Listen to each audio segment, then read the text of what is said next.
अच्छा जी, अभी मैंने रिकॉर्डिंग भी ऑन कर दी है। तो ये एडम या एडाप्टिव मूवमेंट एस्टिमेशन ऑप्टिमाइजर, और ये भी वही काम करता है जो कि वेट और बाइस को अपडेट कर देता है, जिस तरह ग्रेडियंट डिसेंट कर रहा था। लेकिन इसमें दो हैं, इसमें मोमेंटम और आरएमएस प्रोप। एडा ग्रेड में बता रहा था, उसकी जगह पर आप आरएमएस प्रोप कर सकते हैं। आरएमएस प्रोप और मोमेंटम को मिलाकर ये एक जो ऑप्टिमाइजर है वो डेवलप किया गया है। अच्छा, इसमें दो चीजें पहले हम कैलकुलेट करते हैं। फर्स्ट मूवमेंट या मीन आप कैलकुलेट करते हैं, और सेकंड मूवमेंट या फिर अनसेंटर्ड वेरिएंस ऑफ ग्रेडियंट। तो फर्स्ट और सेकंड मूवमेंट कैलकुलेट पहले की जाती है, फिर हम करेक्शन की तरफ जाते हैं। तो 22 corrected first movement, 22 corrected second movement. ये जब एक दो तीन चार चार स्टेप से हम गुजर जाते हैं, तो फिर फाइनली हमारे पास आ जाता है कि जी जो न्यू वेट अपडेट है वो हम कैसे करेंगे। ये वैसे इसकी सॉल्व एग्जांपल पूरी दी हुई है। अगर आप सर्च भी करेंगे तो आपके पास भी कोई ना कोई इसका रिजल्ट ऐसे आ जाएगा। लेकिन जो इसका तरीकेकार है वो ये है। तो फिर थोड़ा सा हम इस पे भी बात कर लेते हैं कि जो ग्रेडियंट डिसेंट है उसमें प्रॉब्लम क्या है कि वो सिंगल और फिक्स्ड लर्निंग रेट चलाता है। और वो पूरा जितनी भी ट्रेनिंग चलती रहती है उसमें इतना होता है। इसको हम लाइब्रेरी के अंदर इसको हम कंट्रोल कर सकते हैं कि फॉर एग्जांपल पहले 10 एपॉक्स के लिए लर्निंग रेट ये होना चाहिए, फिर अगले 10 एपॉक्स के लिए कोई दूसरा लर्निंग रेट होना चाहिए, फिर अगले 10 एपॉक्स के लिए कोई तीसरा लर्निंग रेट होना चाहिए। ये तो हम किसी लाइब्रेरी के थ्रू कर लेते हैं। लेकिन इसमें जो इस ग्रेडियंट डिसेंट है इसमें ये चीज है कि वो इसका जो लर्निंग रेट होता है वो फिक्स होता है। ठीक है। लेकिन एडम के अंदर हमें सहूलत मिल जाती है कि एडाप्टिव होता है। ठीक है। एडाप्टिव का मकसद है कि according to the last condition ये लर्निंग रेट एडजस्ट होता रहता है। कैसे होता है ये भी मैं आपको बता दूंगा अभी थोड़ी देर में। ठीक है। अच्छा, ये जो ग्रेडियंट डिसेंट है ये कोई चीज मेमोराइज नहीं करता। पिछला जो लर्निंग या जो पिछले जो वेट अपडेट किया था, अब जब करंट को अपडेट कर रहा होगा तो पिछले से उसका लेना देना है। Updates are based only on the current gradient. पुराने ग्रेडियंट जो भी कैलकुलेट हुए थे उससे उसका लेना देना नहीं है। लेकिन यहाँ पर क्या है, क्योंकि ये मूविंग एवरेज हम कहते हैं। मूविंग एवरेज का मकसद क्या होता है कि जो प्रीवियस ग्रेडियंट कैलकुलेट किए थे उसको सामने रखते हुए न्यू ग्रेडियंट कैलकुलेट करेंगे हम। ठीक है। तो इसमें थोड़ा सा ये कि मेमोरी का भी कॉन्सेप्ट आ जाता है। फिर कन्वर्जेंस जो है, कन्वर्जेंस का मकसद क्या है कि with in less epochs, with in less iterations ये आपको अच्छे वेट अपडेट करके दे देता है। अच्छे बाइस की भी जो वैल्यू है वो आपको कैलकुलेट करके दे देता है, as compare to the gradient descent. Gradient descent थोड़ा सा स्लो है, लेकिन अगर स्पेशली आपके पास डेटा सेट भी बहुत बड़ा है तो वहां पर अगर आपने ग्रेडियंट डिसेंट अप्लाई कर दिया है तो ये फिर आपके लिए थोड़ा सा और प्रॉब्लमेटिक होएगा, और वो ज्यादा टाइम लगाएगा कन्वर्ज करने के लिए। ठीक है जी। फिर जो हाइपर पैरामीटर ट्यूनिंग है उससे ये ज्यादा इफेक्ट होता है कि जो भी आप हाइपर पैरामीटर ट्यूनिंग रख रहे, जो भी हाइपर पैरामीटर सेट कर रहे, ग्रेडियंट डिसेंट उसके मुताबिक बिहेव करेगा। लेकिन अगर जो इसका एडम का अपना इंटरनल वर्किंग है वो भी हम देखते हैं कि कैसी है। लेकिन वो जो एक्सटर्नल हाइपर पैरामीटर है उससे ज्यादा अफेक्ट नहीं होता, ज्यादा मुतासिर नहीं होता। ठीक है। फिर ये सूटेबल किस प्रॉब्लम के लिए? Best for simple problems with small data set. जो ग्रेडियंट डिसेंट है वो हमारे पास क्या है कि जो छोटे डेटा सेट होते हैं और सिंपल, उसमें कोई कॉम्प्लेक्सिटी नहीं होती, तो वहां पर तो ये ठीक काम करता है। लेकिन अगर हमारे पास प्रॉब्लम भी कॉम्प्लेक्स हो, डेटा सेट भी बड़ा हो, तो वहां पर फिर ग्रेडियंट डिसेंट अच्छा परफॉर्म नहीं करेगा, वहां पर एडम अच्छा परफॉर्म करता है। ठीक है। जैसे फॉर एग्जाम्पल डीप लर्निंग के टास्क है, या कंप्यूटर विजन के टास्क है, या फिर एनएलपी के टास्क है। तो ये बेसिक इनका कंपैरिजन भी था थोड़ा सा। इससे भी आपको आइडिया हो गया कि जो हम एडम ग्रेडियंट जो एडम हम ग्रेडियंट डिसेंट की जगह पर यूज करते हैं, तो उसके पीछे इंट्यूशन भी है, कोई चीज, कोई बात है इसकी। तो ये, अब इसके अंदर जो टर्म यूज होंगी वो आपको पहले पता होना चाहिए, ठीक है जी।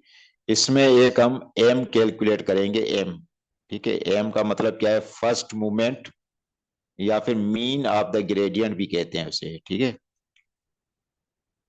अच्छा, फिर दूसरा इसके अंदर सेकंड मूवमेंट या अनसेटल्ड वेरिएंस ऑफ ग्रेडियंट, या वीटी भी कहते हैं उसे, वीटी कैलकुलेट करेंगे हम, ठीक है जी। ये दूसरी चीज हो गई। फिर इसके अंदर क्या होगा? बाइस करेक्टेड फर्स्ट मोमेंट, या एम हेट भी कहते हैं उसे, एम हेट यहाँ पर आपको नजर आ रहा होगा, एम हेट भी कहते हैं, वो हम कैलकुलेट करेंगे, फार्मूला दिया हुआ है। फिर हम बाइस करेक्टेड सेकंड मोमेंट, इसमें वी हेट आ जाएगा, ठीक है, वी हेट। और उसके बाद फिर अपडेट का ये फार्मूला है हमारे पास, ये ऑलरेडी मैंने वहां पर जो वर्ड फाइल बनाई हुई है उसमें भी ये जो फार्मूलाज है वहां पर डाले हुए हैं। तो अब हम अपनी एग्जाम्पल की तरफ आते हैं।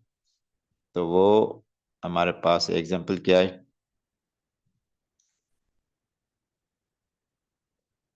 ये, इसमें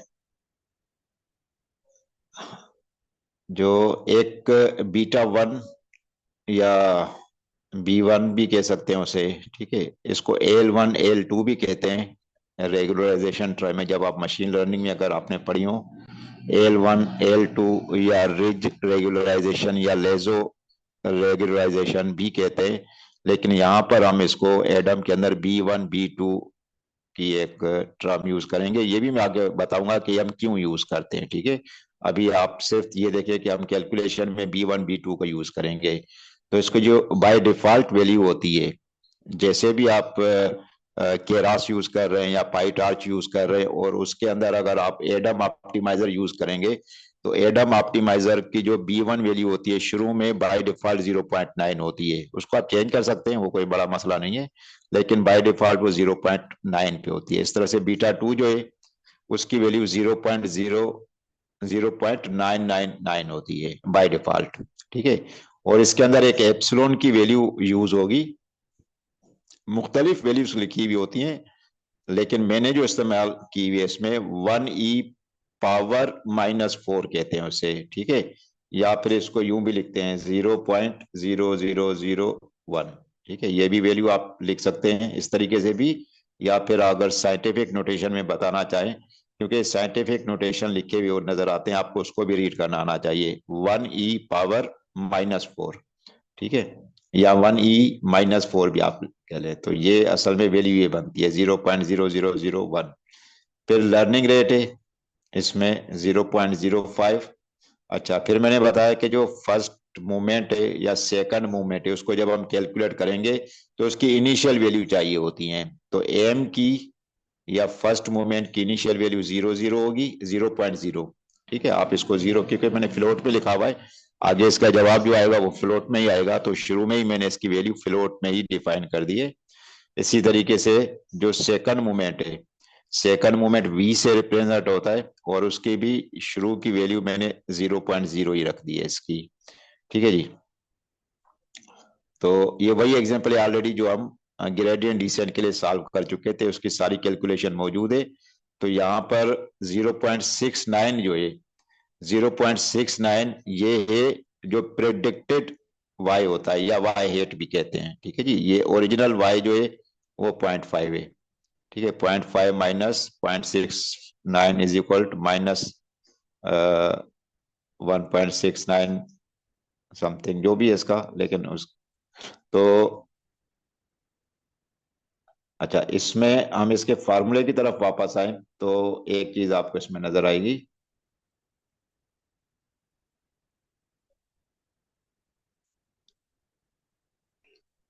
इसमें बीटा वन है टाइम्स एम। अच्छा, एम टी अगर कैलकुलेट कर रहे हैं तो इसका मकसद क्या है कि new new first movement calculate कर रहे हैं। एम टी का मकसद क्या है कि न्यू फर्स्ट मूवमेंट कैलकुलेट करना है, तो आपको ओल्ड फर्स्ट मूवमेंट की वैल्यू यूज करनी पड़ेगी। इसी तरीके से न्यू सेकंड मूवमेंट कैलकुलेट करना है वीटी, तो आपको ओल्ड सेकंड मूवमेंट की वैल्यू यहाँ पुट करनी पड़ेगी। ठीक है जी। फिर beta one beta two already हमने डिफाइन किए हुए हैं ऊपर, इसी तरीके से one minus beta one, one minus beta two. लेकिन यहाँ पर आप ये देखिएगा कि डेरिवेटिव ऑफ जो न्यूरॉन है जिसके ऊपर अभी हम कैलकुलेशन परफॉर्म कर रहे हैं एडम की, तो उस न्यूरॉन पे जो जो भी हमारे पास डेरिवेटिव कैलकुलेट हुआ है वो चाहिए होगा। ठीक है। तो जो फर्स्ट मूवमेंट है इसमें सिंपल डेरिवेटिव यूज होगा, लेकिन जो सेकंड मूवमेंट है उस डेरिवेटिव का स्क्वायर यूज होगा। ठीक है। अच्छा, फिर हमारे पास एम हेड कैलकुलेट होगा और वी हेड कैलकुलेट होगा। ठीक है। फाइनली ये वेट अपडेट का तरीकेकार है। तो यहाँ पर जो ग्रेडियंट कैलकुलेट किया जाएगा वो ग्रेडियंट का फार्मूला वही है जो हमने लॉजिस्टिक रेगुलेशन के अंदर भी पढ़ा था। वो ये है कि लॉस डेरिवेटिव कैलकुलेट करना है, तो y hat times one minus y hat times y minus y hat. तो इस फार्मूले में अगर वैल्यूज मैंने पुट करनी है, ये वैल्यू ये फार्मूला ऑलरेडी आपके पास लिखा हुआ है इसमें, जब हम ग्रेडियंट डिसेंट कैलकुलेट कर रहे थे तो मैंने उसी फार्मूले को यूज करते हुए सिर्फ जो डेरिवेटिव है लॉस का वो कैलकुलेट कर रहा हूं। ये y hat times one minus y hat times y minus y hat. तो जब इस एक्सप्रेशन को सॉल्व करेंगे तो मेरे पास लॉस डेरिवेटिव जो है 0.023 आ गया है मेरे पास। ठीक है, आप अपने पास इसको कैलकुलेट कर सकते हैं। ठीक है जी। तो उसके बाद मैंने कहा था कि जो एम टी या न्यू मूवमेंट फर्स्ट मूवमेंट हम कैलकुलेट करेंगे तो इसका ये फार्मूला है कि beta one times old M की value plus one minus beta one times loss derivative. ये सिंपल है, इसमें स्क्वायर नहीं है।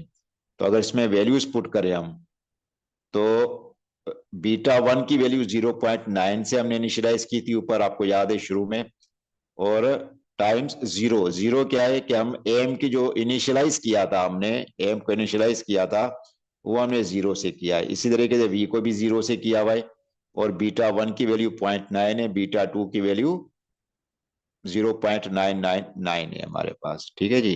तो ये हमने वैल्यूज इसके अंदर पुट कर दी। ठीक है जी। तो उसके बाद जब कैलकुलेट किया तो हमारे पास न्यू न्यू जो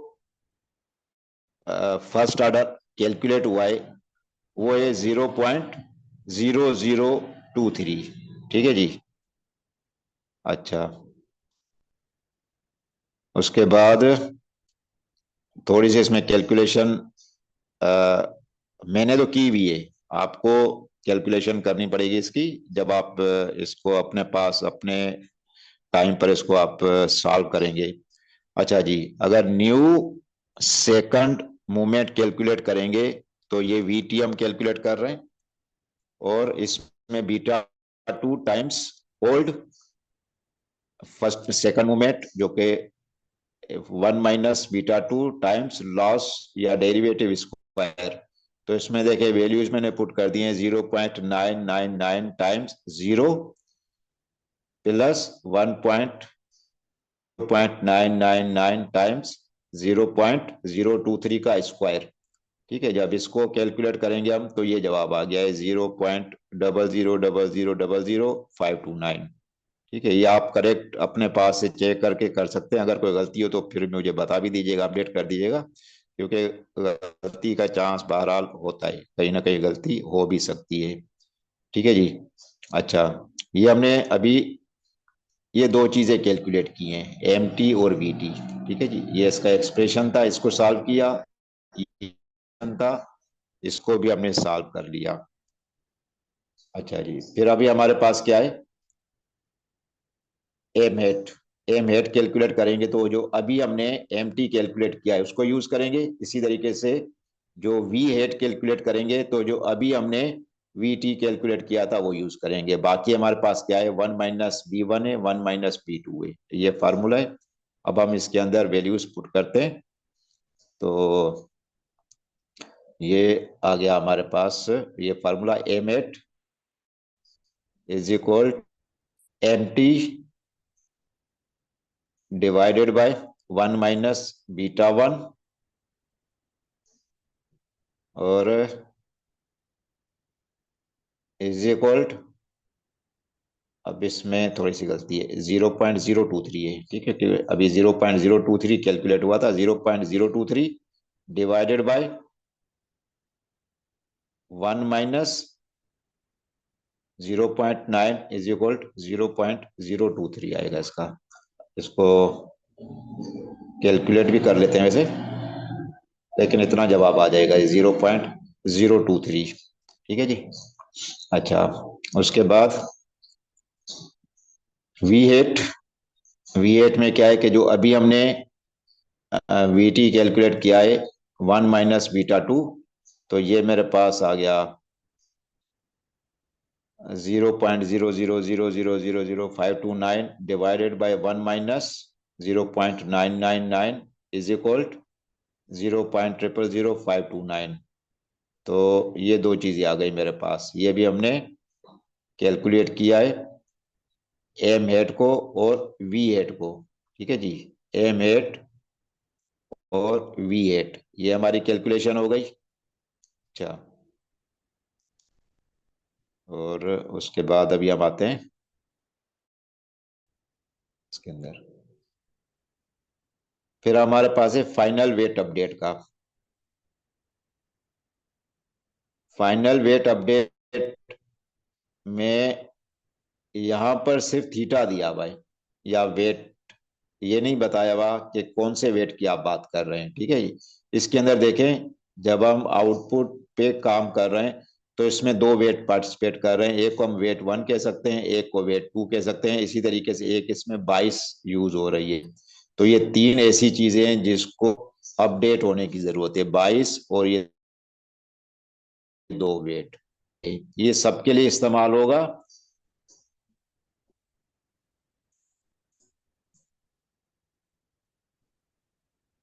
अच्छा, तो ये जब सबके लिए इस्तेमाल होगा, इधर के जो WT है, इसको आप एक कैलकुलेट करेंगे, एक दफा वेट 2 के लिए कैलकुलेट करेंगे, या 22 के लिए कैलकुलेट करेंगे, ठीक है जी। तो ये इसकी कैलकुलेशन है, यहाँ पर आपको नजर आ रही है W1, W2 और बी ओल्ड, ठीक है जी। तो ये आपके पास W1 ओल्ड हमारे पास 0.3 है, टाइम्स टाइम्स एल आर मेरे पास क्या था, 0.05, शुरू में मैंने आपको बताया था कि एल आर लर्निंग रेट जो है 0.05 रखा हुआ है।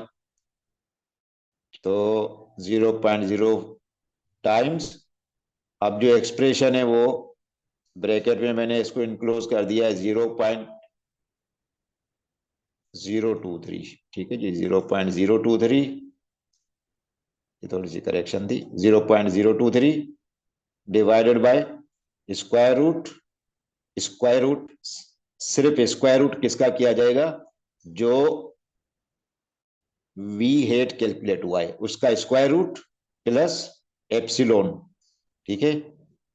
इस सारे एक्सप्रेशन को एक दफा सॉल्व करेंगे और उसके बाद ये हमारा डिनोमिनेटर बन जाएगा, न्यूमरेटर हमारे पास अभी भी वही है, ठीक है जी। ये देखें, ये जो न्यूमरेटर है ये है एम हेट है, और डिनोमिनेटर जो है वो वी टी है, और प्लस एप्सिलॉन, जो एप्सिलॉन है उसको भी आप कैलकुलेट करेंगे।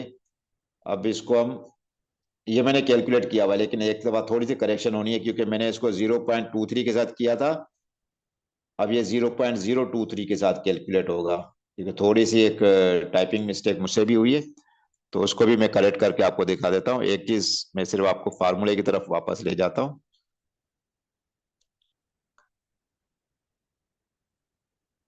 जी जलाल, आपने एक मैसेज काफी देर पहले किया हुआ था, लेकिन मैंने अभी रीड किया है। तो ये आज का टॉपिक है वो हमारे पास एडम ऑप्टिमाइजर है, ठीक है जी। अच्छा, हम आ जाते हैं यहाँ पर। तो एक मिनट में स्क्रीन शेयर कर लूँ आपके साथ।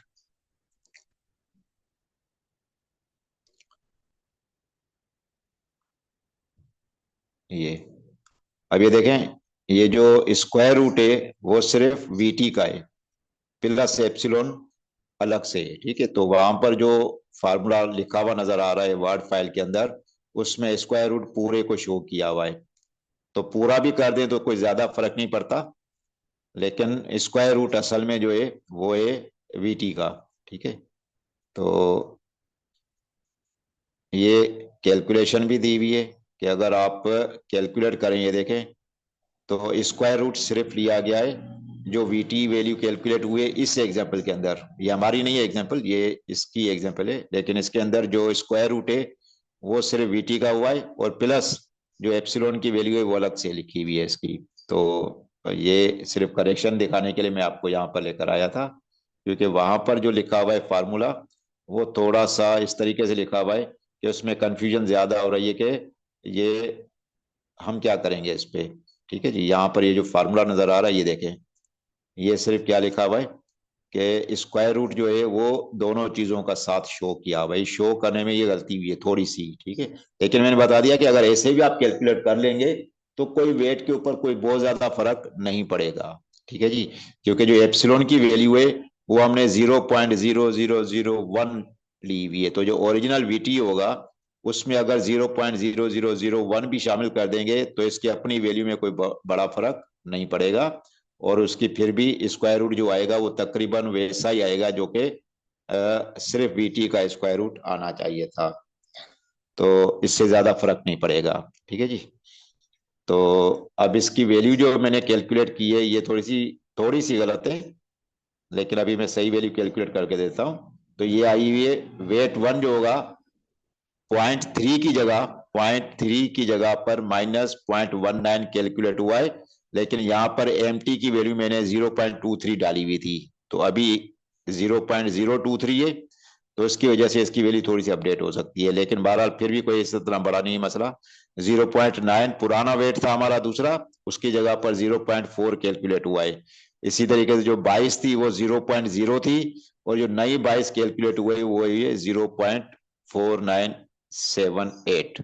ठीक है जी, तो ये पूरी सॉल्व्ड एग्जांपल है। अभी मैं आपको इससे काम भी करवाता हूँ, लेकिन फिलहाल मैं आपको वो जो करंट कैलकुलेशन है उस पे ले जाता हूँ। ठीक है जी, करंट कैलकुलेशन जिसमें हमने वैल्यू को चेंज करना है वो हमारे पास क्या हो सकती है। ठीक है जी, ये मैंने एक्सेल खोला हुआ है, और इसके ऊपर ये मैंने 0.23 किया हुआ था, इसको 0.023 कर देते हैं। तो पहले 0.3 के लिए कर रहे हैं, पहला वेट जो है, पहला वेट जब कैलकुलेट कर रहे हैं हम, एरर आ गया, एरर क्यों आ गया भाई, अच्छा यहाँ पर ये अलग हो गया है, 0.23, और ये आ गया 0.25। ठीक है जी, 0.25 ये आप नोट कर लेते हैं, 0.25, बस 2 डिजिट तक काफी है हमारा। ठीक है जी, अब यहाँ पर हम अपना दूसरा जो वेट था 0.9 उसको पुट कर रहे हैं, और बाकी कैलकुलेशन सेम है, बाकी में कोई चीज चेंज नहीं है, बाकी सिर्फ यही चेंज। तो इसमें वेट आ रहा है 0.85, 0.85। ठीक है जी, ये वेट आ गया, और उसके बाद 22 थी, 22 हमारे पास इनिशियली जो थी वो 00 थी, इसमें 0 पुट कर रहा हूँ, तो जो 22 है वो मेरे पास आ गए -0.4, -0.4।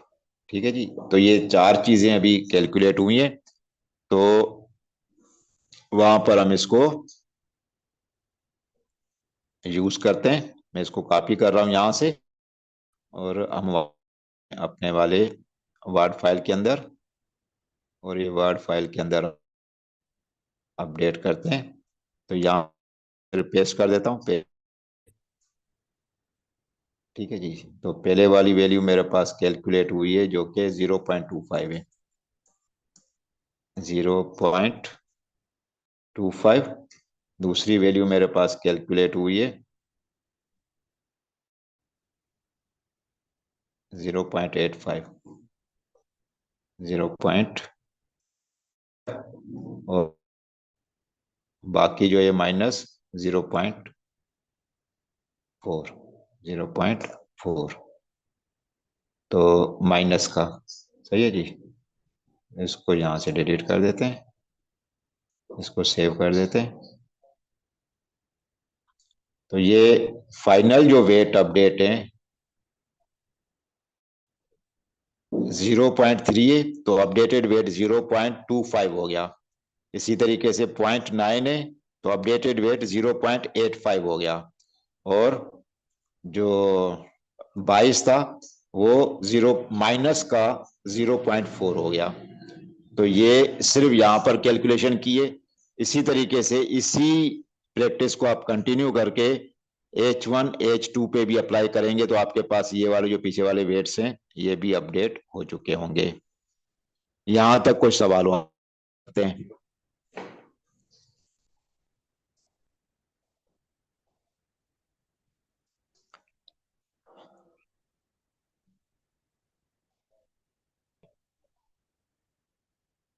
मैंने रिकॉर्डिंग, तो आप अपना नाम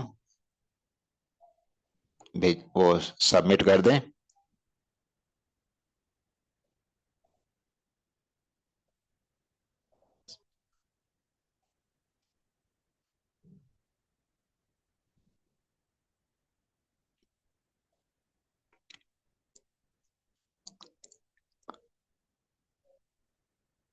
जी, सब अपनी अपनी जो अटेंडेंस है वो सबमिट कर दें ताकि ये रिकॉर्ड हो जाए। और उसके बाद फिर ये जो सेशन खत्म, तो तकरीबन 5 मिनट के बाद दोबारा हम ज्वाइन करेंगे, 10:45 पे ज्वाइन करेंगे इंशाल्लाह। तो फिर आगे वाला जो सेशन होगा वो हमारा कंटिन्यू होगा। और अब देखते हैं, मैं भी कि कोशिश करेंगे कि 11:30 बजे से पहले या 11:30 बजे तक हम इसको वाइंड अप कर लें हम अपना। सबने अटेंडेंस सबमिट कर दिए या कोई रहता है भी? अगर कोई रहता है तो अपनी अटेंडेंस सबमिट कर दे।